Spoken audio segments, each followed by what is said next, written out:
This is the tutorial on IBR fundamentals, grid following and grid forming control. I will present the first part and third part, and my colleague Ali will present the second and fourth part.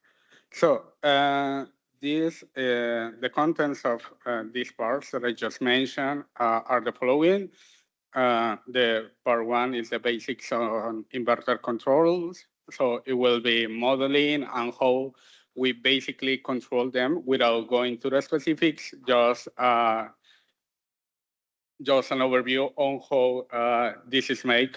Part two, my colleague Ali will introduce the InnoCyPES net zero benchmark system and also do an explanation on how to use it.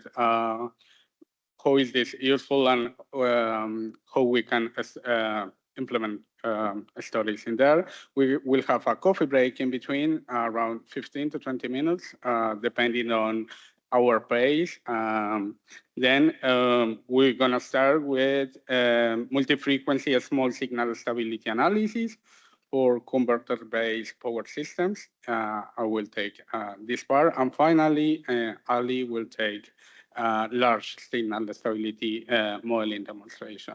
So this tutorial is divided in these 4 parts. And I will start with part 1, basics on inverter control. A bit about me, I'm Eder Baron-Prada, Ph.D. student at ETH and AIT. My advisors are Florian Dorfler in ETH Zurich, Adolfo Anta in AIT, and yeah, I would like to thank my colleagues in AIT and ETH for all their inputs. So what we're going to see in the first part of this tutorial is a brief introduction why it is important the power electronics in today's systems. Also, what are going challenges we have today. Then we're going to see some modeling of synchronous machines and inverters that will be useful for giving a short presentation on the controllers, and then the admittance representation. We're gonna stop there, and then this admittance representation will be used for the stability analysis in the third part. So nowadays we have introducing a lot of power electronics in the power systems. So we're transitioning for power electronics dominated power systems. And what is going on?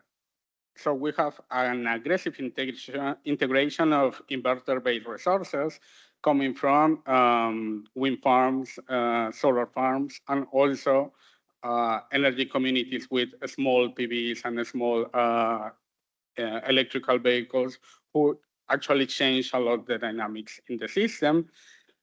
But we don't know exactly, or we cannot estimate exactly how this affects the stability of the whole system. And we have seen already some issues on current power systems in the transmission level, also in the distribution level. And these issues goes from the lack of inertia. That was something that we have in legacy power systems. We have also lack of reactive power and oscillations around the system that we don't know where they come from. Finally, this is needed, or we need to integrate power electronics into the power systems, also for meeting the sustainability goals proposed by the UN.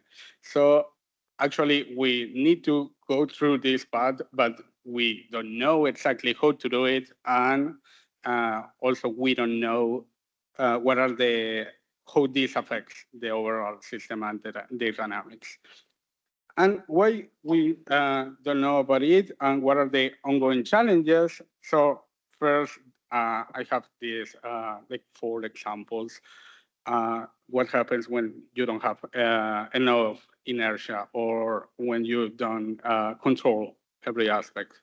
So basically, here we see 4 disturbances of 4 problems. One was the blackout in Australia in 2016. Some ongoing challenges in the Nordics with the HVDC system that sometimes triggers and the frequency got affected. The Odessa disturbance in Texas in 2022, and also the split between Western Central Europe and East Europe in 2021. And so what we have here is that the conventional system doesn't suffer for these kind of problems, right? And what it means is that in between lines, we can read that the conventional system with the big generators was more resilient. So we need to actually improve the controllers to understand what is going on, the dynamics of the system, to be able to implement better controllers. And why is this a problem? Because we, as I already said, we integrate, hold on, we integrate power electronics more and more. So I just received a message.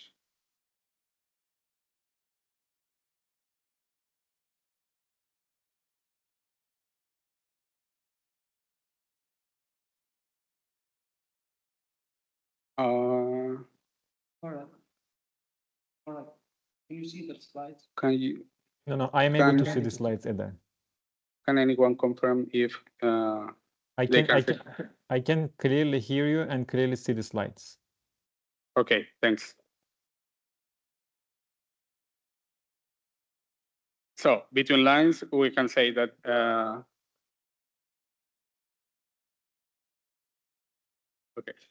between lines, we can say that basically the legacy system was better in didn't have this problem. So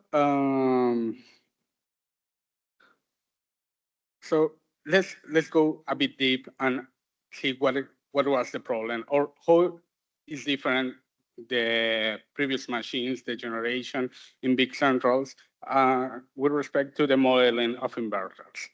So the synchronous machines have or can be conceptualized in the following way. We have a torque that we can control, that is coming from a governor or a turbine that it could be water or steam, or different ways to move this mass. And then you have angular velocity, who actually moves this mass. Then, because you are moving a big mass, you have a rotational inertia that is inherent to this kind of generators. But in this case, you have some characteristics that you cannot get rid of them, such as you cannot change the torque really fast. So you actually take some seconds to change the torque and behave as you want. So the voltage source behavior takes a couple of seconds to reach there. But you have a large energy storage. So what is the meaning of this? If there is a small perturbation, it can be absorbed by this inertia that is inherent to these generators. Also, you have a way to convert this mechanical energy into electrical energy through L theta, which is basically the induction that you generate in the stator from the rotor. And these kind of machines have an amazing overload capabilities. So what it means is that it can handle a fault for tens of milliseconds if it is a huge fault, 3 to 10 PU. But if it is not that big, so an overload of 1.5 per unit, it could be 30 seconds or a couple of minutes. So such machines are really resilient, even if they are not fully controllable or fast controllable, let's say, or let's put it this way. What about the inverters? So inverters are also another way, or this we can call it like another electrical machine for converting from DC to AC. And here we have an underlying assumption that nowadays is changing. And I wanted to be sure that I said is that the voltage here, the VDC, can supply infinite energy at an infinite rate of change. So this is not completely true always, but as far as we're concerned, it's a good assumption in here because it changes more faster than the torque in the previous one.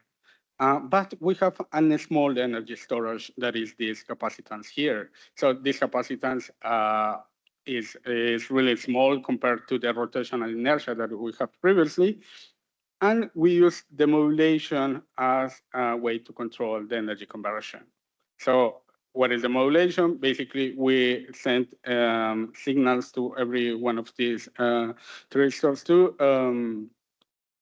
be on or off at every point in time, and then forming the AC signal.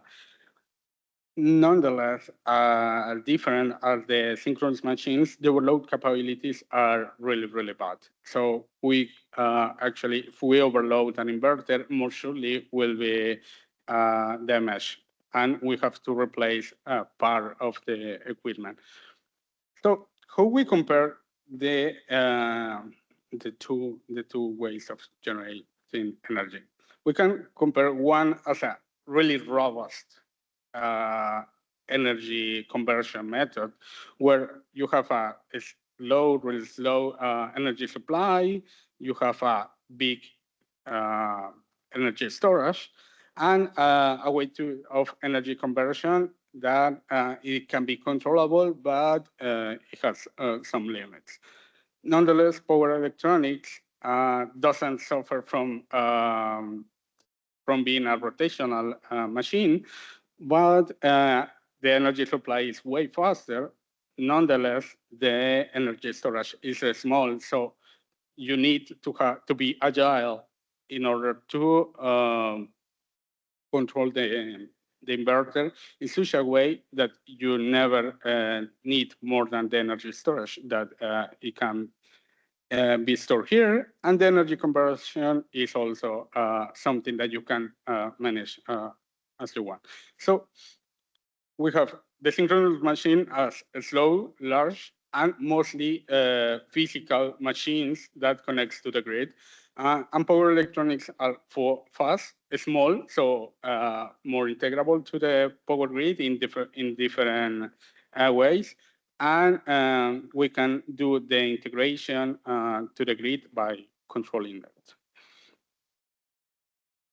And okay, now I want to introduce two paradigms on control. So we have some objectives to control the inverters. One is grid following control, and the other one is grid forming control.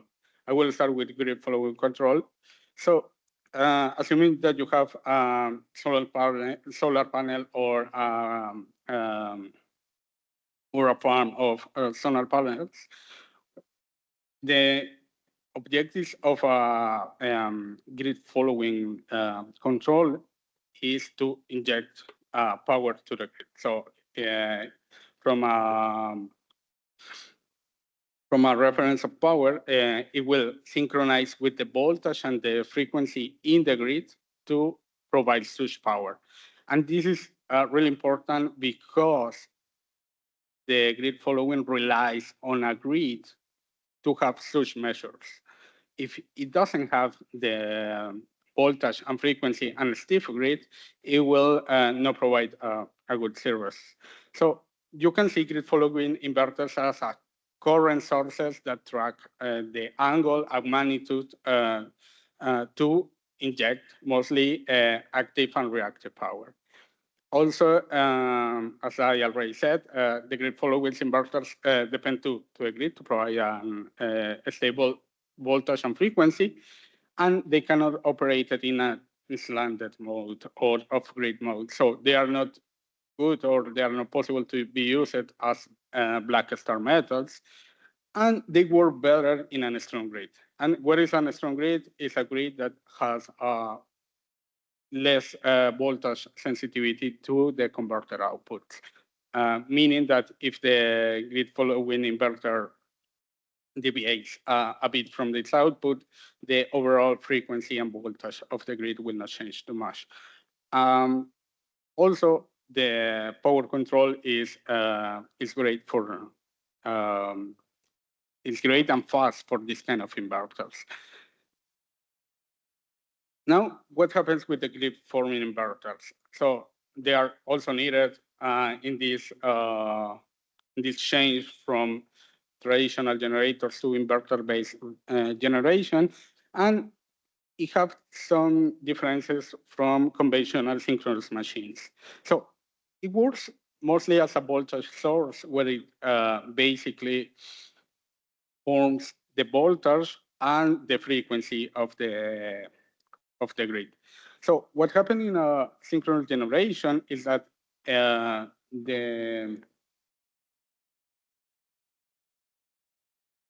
rotor has angular frequency and basically some RPM, and they synchronize the generator through physics to electromagnetic. It's a physical connection to a power grid. The converter doesn't have such rotational and such physics, and needs to be done through control. So that is the main point here. They can be seen as so they work as a voltage source and can create and regulate voltage and frequency. Also, there are some approaches where they can emulate inertia, but this can take a whole discussion of if this is the current approach, a good approach or not. Also, the grid-forming inverters can adjust their output based on the power that they measure from the grid. So, and basically adjust how the voltage and frequency signals that they are giving. Also, and finally, they are way better in giving fast frequency response services for faults or any event that could be that happen in the grid.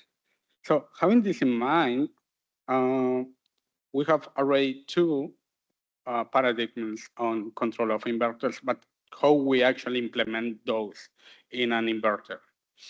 So first, this can be summarized in 4 different steps. First, measurements. Second, reference synthesis.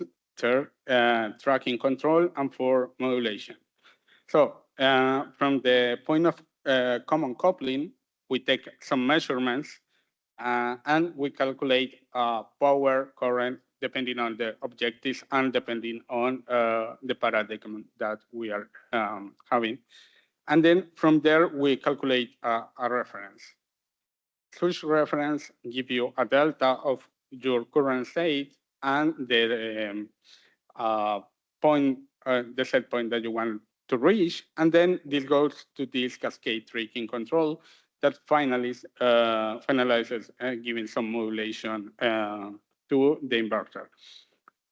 As well, here, I'm assuming, and the hidden assumption is that the DC supply is instantaneous, and you have unlimited power there. So grid following control go for from measuring voltage and frequency, and basically the reference synthesis is power. Meanwhile, the grid forming control go for power, active and reactive, and the reference synthesis is voltage and frequency. So they are dual, basically, one of the other. Now I need to introduce a control concept, which is transfer functions, that will be useful for the rest of the tutorial. And basically, a transfer function is a relation of the input and the output of a signal in the Laplace domain. So we have an output y and a system h and an input u, and we can have the relation as y equal h u. Now for the we will be using a lot is the admittance voltage and current relation, where your input will be voltage, and the admittance of the system, which is the inverse of the impedance, will give you as output the current. This could be in any system, meaning ABC, ODQ, or positive negative sequence. So you choose the one who fits you better in this case. Now, we will expand a bit more this what we are doing, and we have here the AC grid. We're gonna keep it there, and then we will go back from it in the second session. But now we have the inverter and the DC grid. We already said that the DC grid has fast dynamics, so we are not contemplating such dynamics in here. But so we need to contemplate the LC filter at the output that the admittance is given here. I will talk about a bit later. But the most important thing here is how the controller is done. So basically, we have two types of controller, grid following and grid forming, but usually the measurements are quite the same. We have here a current controller that is represented by this GI, and we have also voltage feed-forward dynamics that are represented by this YBF. So we have three different admittance here that regulates the power here, the PC, the power dynamics, one that guides the voltage dynamics, and finally one that is in charge for the PLL, so the power lock loop in the grid following converter. Such model can be found in this paper in here. And something that is really important is that we linearize such model. So this model is nonlinear, but we linearize it through some operation points that we consider are needed. And the stability studies should be validated for such model, for such linearization points. If one fails, it should be redo, basically, and rethink what is going on with the controllers. So this is a typical admittance matrix for a grid following converter, but also here. So how these blocks work. So first, as I already said, GI represents the tracking dynamics of the current loop.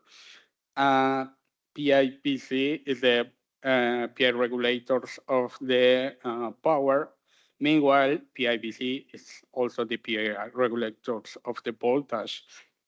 And I will say one of the most important things here is the PI-PLL, which represents the PI regulators of the PLL, which actually is the one who synchronizes with the grid. So that's why it depends of voltage and current voltage and frequency signal to maintain stability. Now, with grid forming control is quite similar. We have a grid forming controller in here, but now these three blocks change, and the admittance matrix of the grid forming inverter is changed in comparison with the grid following one. Now we have Y0 in the diagonals, where Y0 considers the current control loop, also the voltage PI regulators, and we have something here that is called Y swing, that is the synchronization control law for the inverter. Here, something important is that J represents the virtual inertia in this case, and D represents the damping coefficients in this case. And let me go a bit deeper on here. So in the previous slide, we have AFP, which is 1 over JS plus D, that we use as the synchronization control law. So this synchronization control law is referring to grid forming strategy named virtual synchronous machine, but can be changed. So it's not the unique form for doing grid forming, and it could be changed for different other ones. So there are a plethora of different grid forming strategies in literature. Now, what are the differences between both of them? You can see it in here. First, we don't basically share any of the individual components between grid forming and grid following, even if we are using the same PI regulators for both of them. And you can see that the only thing that we share is the YCL that are connected to the output of the inverter in both cases. Now I stop here, but basically what we have done is to describe YC, meaning that we describe the admittance matrix of inverters that can be either grid following or grid forming, and how they're going to interact with the impedance of the grid. So in the second session, in the third session, actually, we going to explore how to calculate or measure this impedance of the grid, and also how to assess the small signal stability of this feedback interconnection. And finalizing with this takeaway, it's like, why are these two paradigms needed? So firstly, I think this image represents us pretty well. If we have only grid forming converters in our grid, it will be costly because they actually cost more for it. But we cannot have only grid following converters because we need some references, right? So we need to find somehow an equilibrium between grid following and grid forming that allow us to be sure that the grid is cost effective, but also stable against instabilities. And finalizing, this table can summarize what we have done, what we have said here. The grid following inverters is a current control inverter and follows the frequency that is in the grid. Meanwhile, the grid forming controls the voltage and forms the frequency. And the dynamics of every one of those are quite different. One is really good for input power to the grid. Meanwhile, the other one is really good for black star standard operation and maintaining a stiff grid. And with this, I leave you with Ali in the second session. Thank you.